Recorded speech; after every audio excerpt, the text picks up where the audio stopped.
En el centro número 9 vamos a hablar sobre relaciones tróficas. Las relaciones tróficas lo que representan es el paso de la materia y la energía a través de los individuos del ecosistema. Y aquí tenemos que dominar algunos conceptos básicos, por ejemplo, conceptos como comunidad, ecosistema, niveles tróficos. Y también vamos a estudiar tanto en ambiente terrestre como en ambiente acuático. Y en los dos tipos de ecosistema vamos a encontrar organismos productores, organismos consumidores, consumidores primarios, consumidores secundarios, consumidores de tercer orden, y luego vamos a encontrar lo que se llaman saprófagos o carroñeros, que ellos son los que le dan fin a todo lo que es la cadena alimenticia. Y es muy importante, por aquí nos hablan de organismos fotosintetizadores y organismos quimiosintetizadores. Ambos tienen la capacidad de crear su propio alimento o de producir su propio alimento. En el caso de los fotosintetizadores son las plantas, y es en los organismos autótrofos que nos vamos a concentrar. Los quimiosintetizadores generalmente son bacterias que tienen la capacidad de tomar elementos químicos y convertirlos en azúcar. Pero en eso nos quedamos solamente en el concepto. Para hablar de cadenas alimenticias, vamos a hablar de organismos fotosintetizadores y los que dependen de ello directamente. Luego hay conceptos muy importantes como la productividad primaria, que ustedes deben saber qué es productividad primaria. Por ahí les va a venir una pregunta muy probablemente. Y luego formas en que se representan los niveles tróficos. Nos van a dar cadenas, nos van a dar redes, nos van a dar pirámides, y hay varios tipos de pirámides. Hay pirámides de energía, de densidad, de biomasa.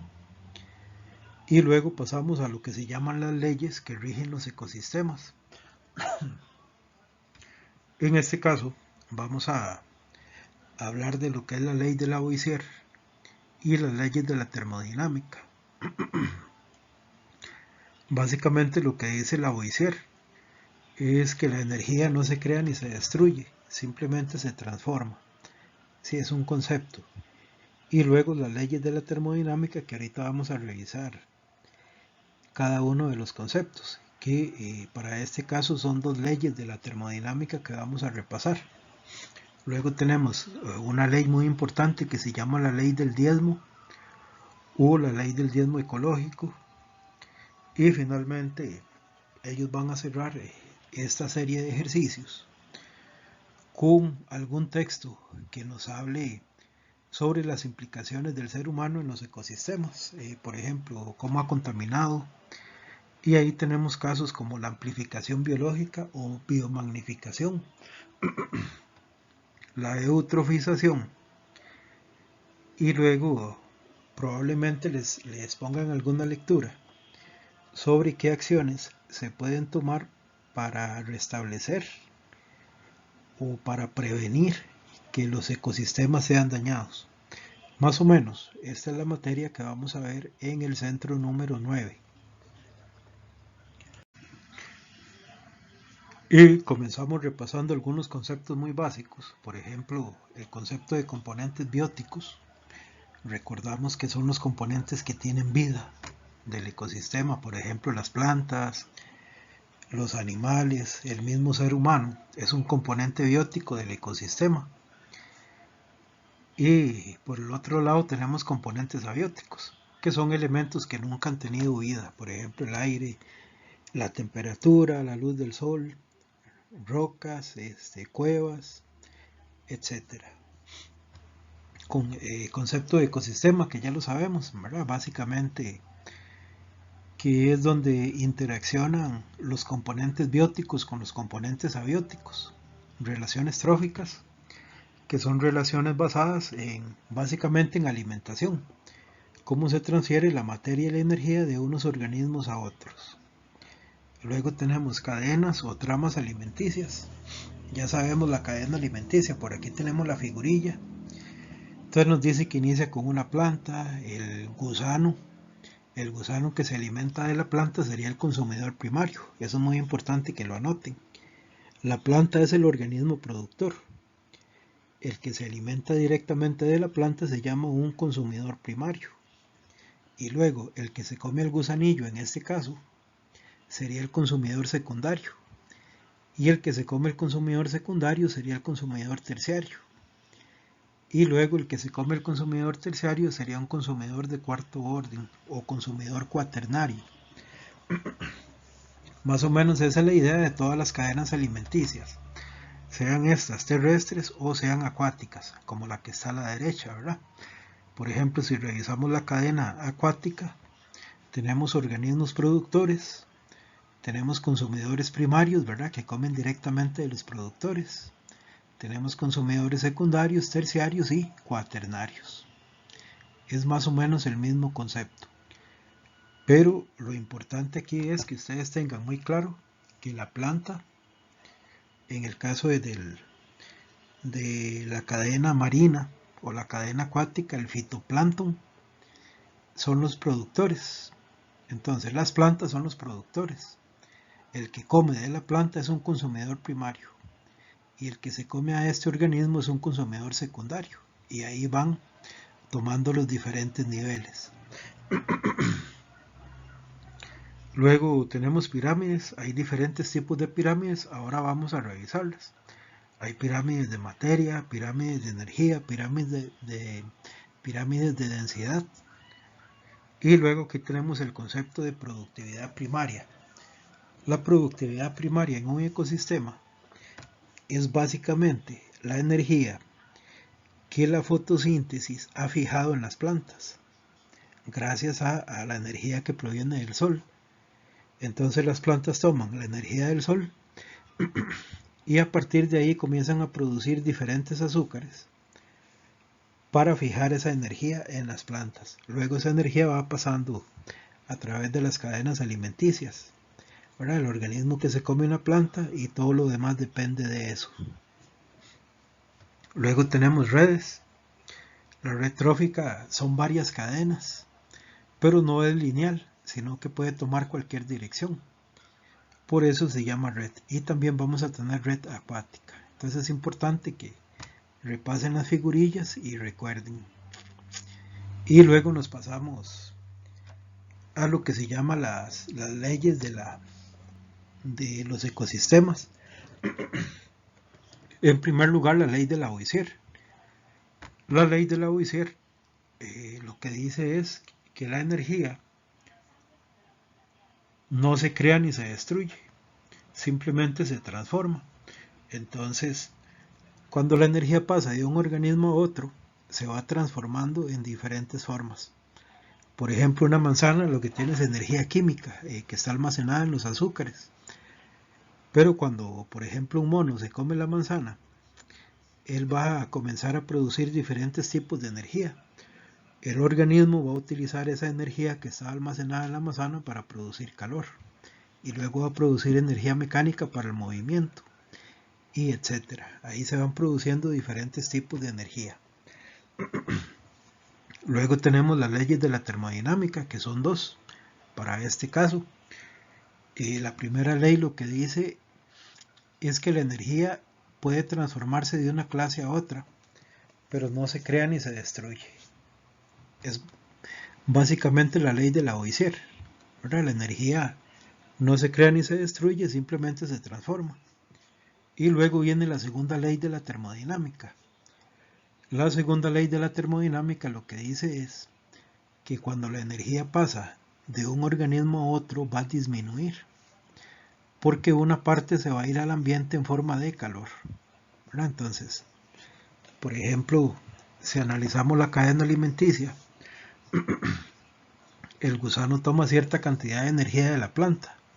Cuando el camaleón se come el gusano, ya parte de esa energía se ha ido al ambiente en forma de calor, porque el gusano necesita regular su temperatura.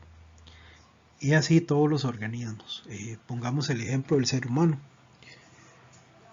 Nosotros normalmente cuando no estamos enfermos la temperatura oscila entre 35 y 36 grados centígrados. Pero si ustedes tocan el agua normalmente está cerca de los 20 grados centígrados. O cuando uno tiene mucho calor el ambiente está a 30 grados centígrados probablemente. Está mucho más frío de lo que está el organismo del ser humano por dentro. Sin embargo uno siente calor. Los alimentos que uno consume, el organismo los necesita para mantener esa temperatura y esa temperatura se va al ambiente. Eso es más o menos lo que dicen las leyes de la termodinámica. La primera ley, recordemos que es muy parecida a la ley de Lavoisier. La energía no se crea ni se destruye, solamente se transforma. Y luego la segunda ley, que lo que dice es que cuando esa energía pasa de un organismo a otro, una parte se libera en forma de calor.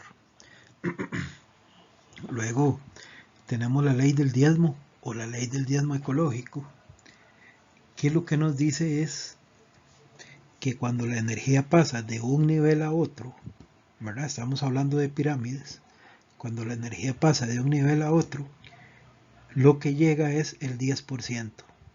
Entonces, de la base de la pirámide al nivel que sigue, lo que llega es un 10% de esa energía.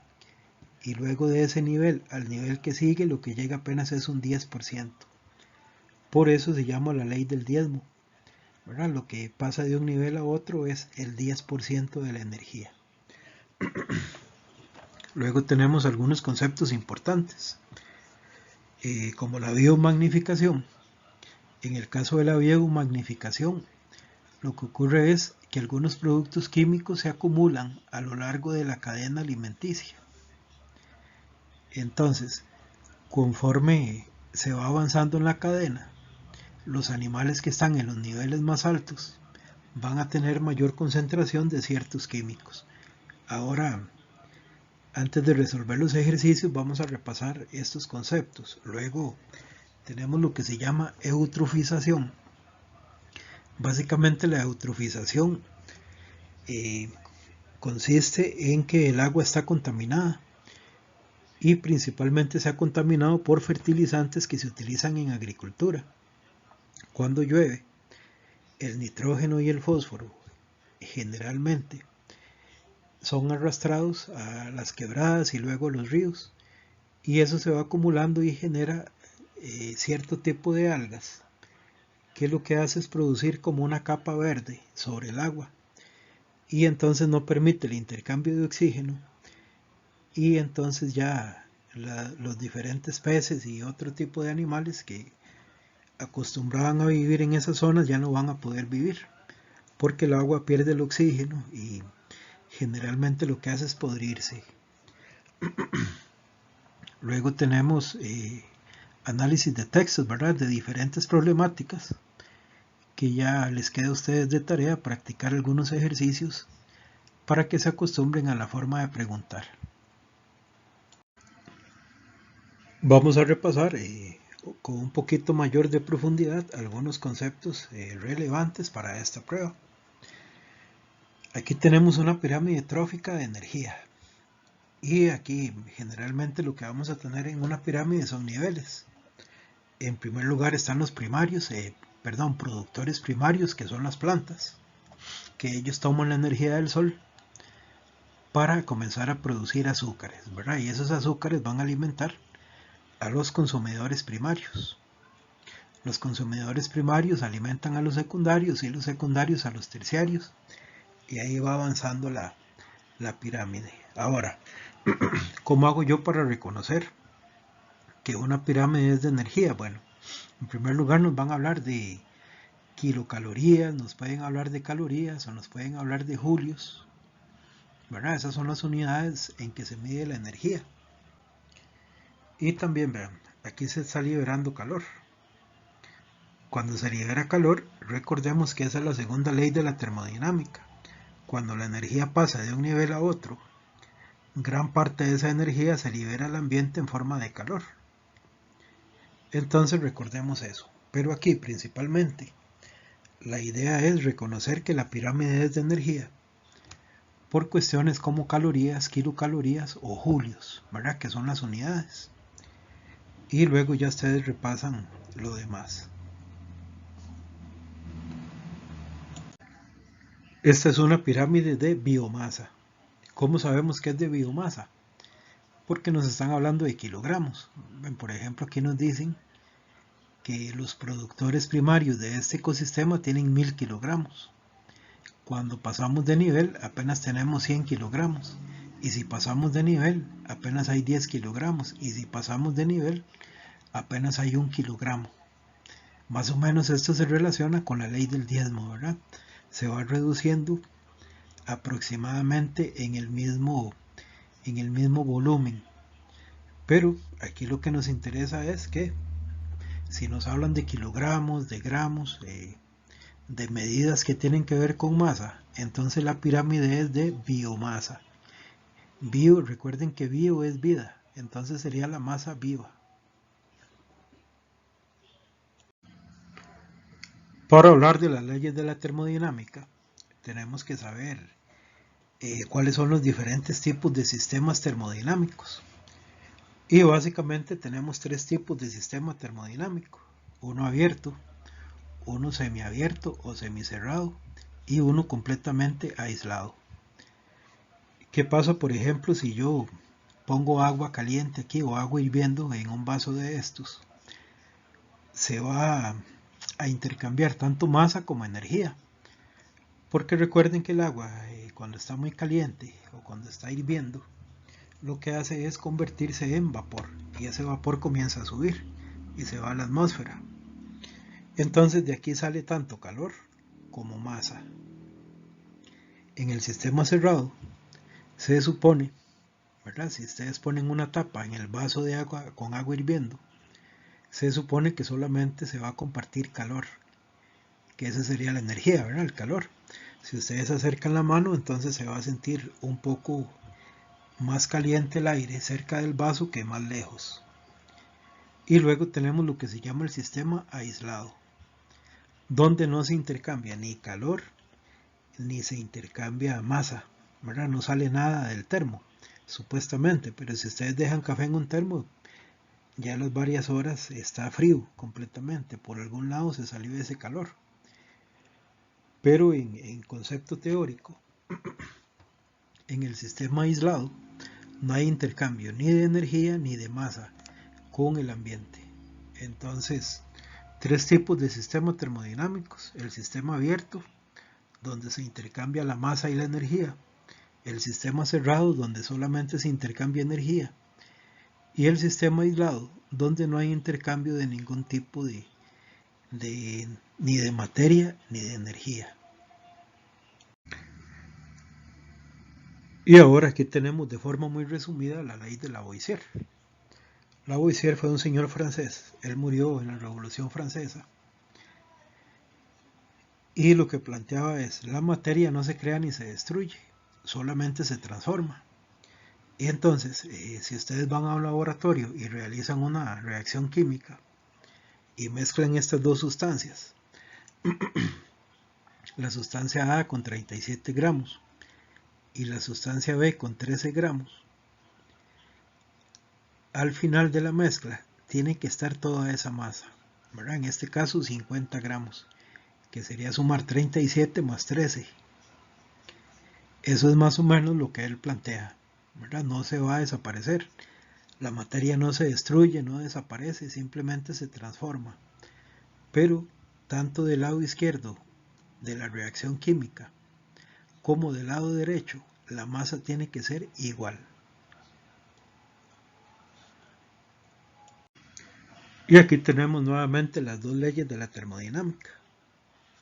Está la primera ley, que le vamos a llamar la ley de conservación de la energía. Establece que la energía puede transformarse de una clase a otra, pero que nunca se crea o se destruye. La energía del universo permanece constante. Esto es lo que nos plantea Lavoisier. Y aquí le vamos a llamar primera ley de la termodinámica. Y luego la segunda ley, lo que establece es que la cantidad de energía útil siempre disminuye cuando la energía se convierte de una forma a otra. Entonces, cuando la energía pasa, en este caso, de un nivel a otro, gran parte de esa energía se va disipando en forma de calor. Esa es la segunda ley de la termodinámica.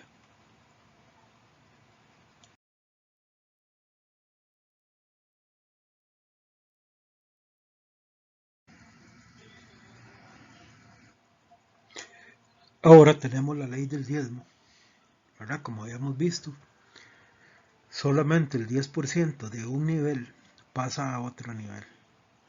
Entonces, de la base, cuando esa energía pasa al nivel de los herbívoros, solamente pasa el 10%. Y la energía de los herbívoros que pasa al nivel de los carnívoros apenas pasa el 10%. Y así hasta llegar al último nivel. Esta ley limita la cantidad de niveles de los ecosistemas. Y por aquí nos dice que generalmente van a haber 4 o máximo 5 niveles en los ecosistemas o en cada cadena trófica, ¿verdad? Por esta razón, porque cada vez la energía que pasa de un nivel al otro va siendo apenas el 10%, por eso el nombre de esto.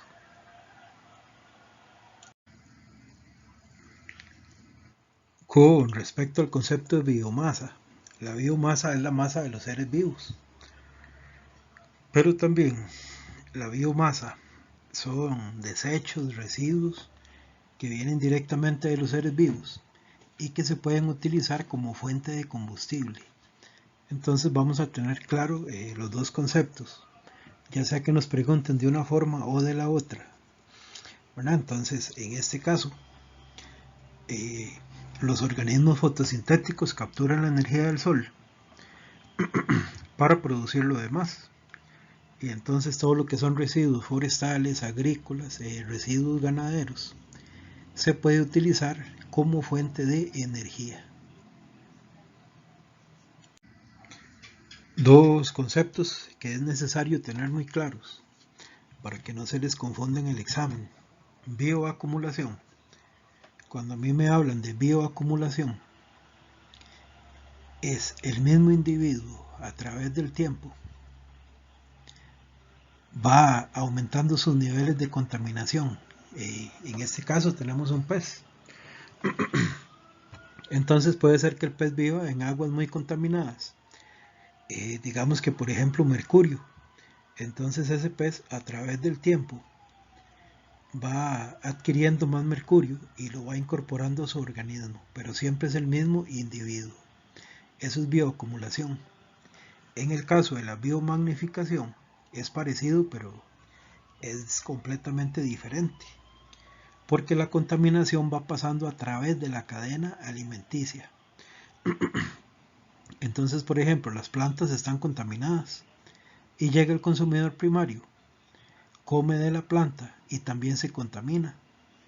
Ahora la contaminación pasó de la planta al consumidor primario.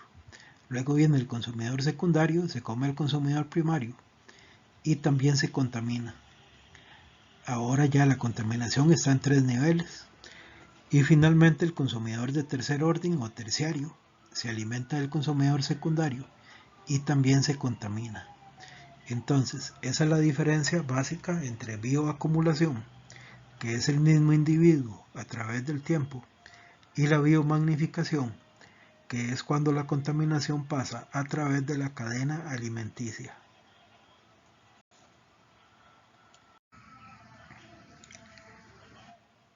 Y comenzamos con la revisión de los ejercicios respectivos a este tema.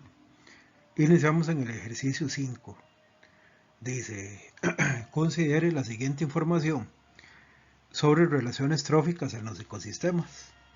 Un maestro le solicita a sus estudiantes que analicen la siguiente cadena alimenticia, en donde las flechas indican el sentido del flujo de energía. Ahora, entonces tenemos la cadena, tenemos la planta, que la planta sería el productor. Tenemos el chinche que se alimenta de la planta, sería el consumidor primario. La rana sería el consumidor secundario y la garza sería el consumidor terciario. Según la información anterior, ¿cuál es el nombre de los niveles tróficos correspondientes a la planta. Entonces tenemos que averiguar el nivel trófico de la planta y el nivel trófico del chinche, respectivamente, ¿verdad? Respectivamente quiere decir que primero la planta y segundo el chinche. Entonces, ¿qué tipo de participante es la planta en la cadena? Bueno, las plantas siempre van a ser productoras. Y el que come de la planta va a ser el consumidor primario.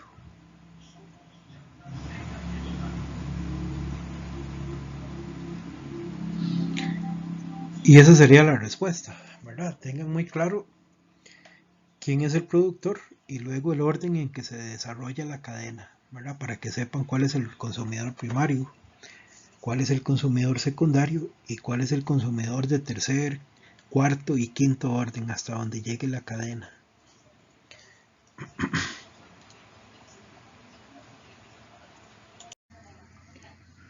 Ejercicio número 6 nos dice lo siguiente.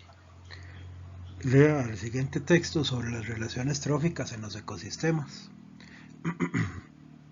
Una forma de representar los procesos de transferencia de materia y energía en los ecosistemas es a través de las cadenas alimentarias, en donde se representan las relaciones de alimentación entre los organismos. Estas cadenas siempre inician con los organismos autótrofos que transforman la materia inorgánica en orgánica a partir de nutrientes y alguna fuente de energía, como por ejemplo el sol. Según el texto anterior, ¿cuál es el nivel trófico en el que se clasifican los seres autótrofos? Entonces, seres autótrofos, que esos son dos ejemplos que tenemos que tener muy claros, debemos tener muy claros. ¿Y cuál podría ser un ejemplo respectivamente? Los organismos a nivel de nutrición los vamos a clasificar como productores y consumidores, pero también se pueden clasificar con sinónimos. Entonces pueden ser autótrofos y heterótrofos. Los autótrofos son los productores. Un autótrofo es un productor. Y los que consumen el resto de la cadena alimenticia, ¿verdad? Lo que no es la planta, se llaman organismos heterótrofos. En las cadenas alimenticias que vamos a estudiar, los organismos autótrofos son las plantas, nada más. Y todos los demás son heterótrofos. Ahora me están hablando de los productores. ¿Cuál es un ejemplo de productor o un ejemplo de autótrofo? Y el productor sería, en este caso, cianobacterias o algas verdes azules. ¿Verdad? Eso sería el ejemplo. Por ahí hay una pequeña excepción con los productores que vamos a estudiar generalmente. Porque las cianobacterias no son plantas, son bacterias. Pero ellas son fotosintéticas y ellas pueden producir su propio alimento. Ahora, todo lo demás, por ejemplo, hongos, los hongos son consumidores, no son productores. ¿Verdad? Entonces, si me dicen que hongo productor, eso es falso. Los hongos son heterótrofos o son consumidores. Las algas son productoras. La mayoría de algas son productoras, entonces esto es falso. Y los árboles no son descomponedores, evidentemente, los árboles son productores. Pero esto, para que lo tengan muy claro, las cianobacterias o algas verde azules son productoras, ¿verdad? Anótenlo por ahí, por aquello que les aparezca en algún ejemplo. Este es un ejemplo de organismos autótrofos. Ejercicio número 7. Dice, el agua es un requisito para que ocurra el proceso de fotosíntesis, considerando que las precipitaciones son muy altas en los bosques tropicales húmedos comparado con los desiertos. Es posible afirmar que dichos bosques, y aquí es un concepto, ese concepto viene en el esquema, dichos bosques lo que tienen es una mayor productividad primaria. Recordemos que la productividad primaria es toda la energía que las plantas pueden fijar en su masa, ¿verdad? En su cuerpo. Y si estamos hablando de bosques tropicales, estamos hablando de bosques donde los árboles son muy altos, ¿verdad? Y si se comparan con el desierto donde no hay nada, sería el concepto de que tienen una mayor productividad primaria, ¿verdad? Recordemos, aquí lo importante es recordar que la productividad primaria es toda la energía que las plantas pueden fijar. El siguiente esquema representa una pirámide alimentaria que ilustra los niveles de energía en joules que están disponibles en cada nivel trófico. Entonces nos dan un nivel inicial que sería 10.000 joules o 10.000 julios. Luego el segundo nivel sería 1000 julios y nos dan un nivel B y un nivel A que no sabemos. Vamos a ver qué es lo que nos preguntan. Considerando el esquema anterior y la ley del diezmo, ¿cuál será el nivel de energía disponible en los niveles tróficos identificados con las letras A y B respectivamente? Entonces ya sabemos qué es la ley del diezmo. La ley del diezmo ecológico es que conforme se sube de nivel, lo que pasa al nivel siguiente es el 10% de la energía que había. Entonces el 10% de 10.000 es 1000. El 10% de 1000 es 100. Y el 10% de 100 es 10. Entonces el nivel A tiene 10 y el nivel B tiene 100 joules. Ahora nos dicen cuáles son los niveles, cuál es la energía para los niveles A y B respectivamente. A mí me dicen A y B respectivamente. Primero tiene que aparecer la energía de A, que la energía de A son 10. Y luego la energía de B, que la energía de B son 100. En este caso la respuesta es la opción B. Hay que tener cuidado con respectivamente. Cuando me dicen respectivamente es porque tengo que responder en el orden que me están preguntando. Primero A y después B.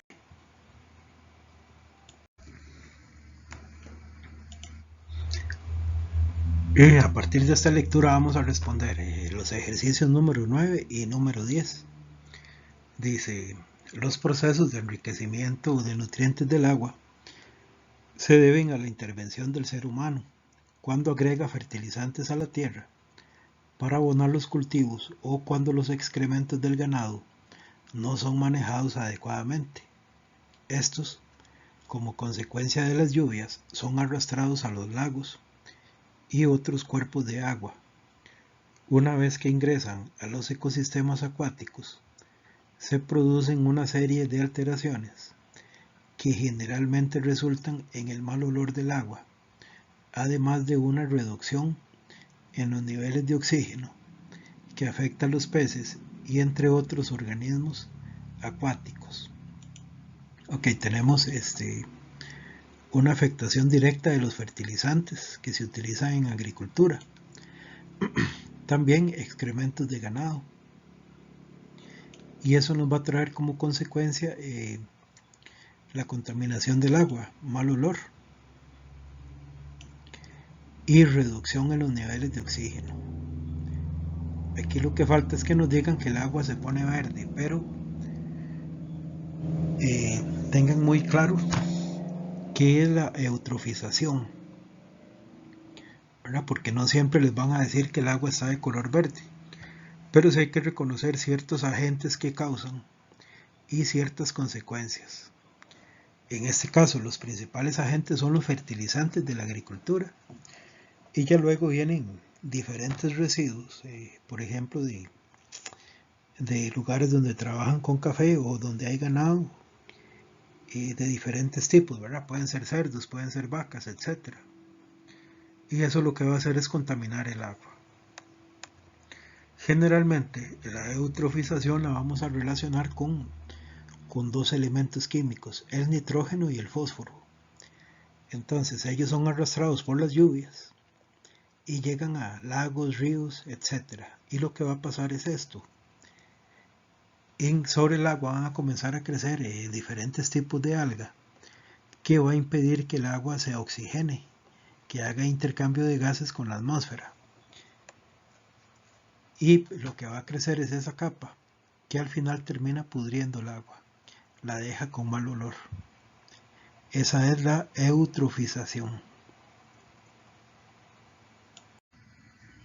Y continuamos. Recordemos que con este texto se responde el ítem 9 y el ítem 10, que es el que vamos a analizar ahorita. La pregunta dice, considerando la información presentada anteriormente, ¿cuál de las opciones a continuación se refiere a una consecuencia del enriquecimiento de nutrientes en los ecosistemas acuáticos? Ok, entonces nos piden una consecuencia, ¿verdad? Algo que se da como resultado de esa contaminación. Entonces comenzamos a analizar las opciones de respuesta. La disminución de sustancias contaminantes en el agua. Eso no ocurre por la eutrofización. Más bien lo que se hace es que caen más contaminantes al agua. B. El mal manejo de los excrementos del ganado. Eso tiene relación con la eutrofización, pero nos están pidiendo una consecuencia. Y eso sería una causa. Entonces también la descartamos. Entonces tachemos la A también. Descartamos A y B. Luego nos dice, los fertilizantes empleados en la agricultura, eso también tiene relación, pero también es una causa y nos están pidiendo una consecuencia.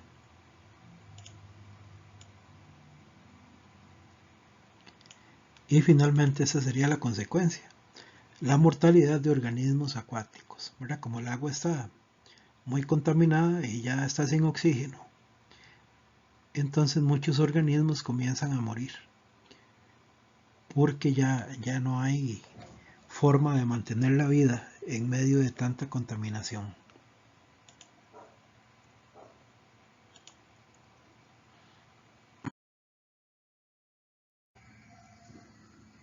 Bueno, jóvenes, hasta aquí quedaría el centro número 9. Espero haberles ayudado a comprender un poco mejor los conceptos relacionados con cadenas alimenticias, pirámides alimenticias, las leyes de los ecosistemas, la ley del diezmo, etcétera, etcétera. Les deseo muchos éxitos en el estudio. Cualquier duda me anotan por ahí y nos vemos la próxima.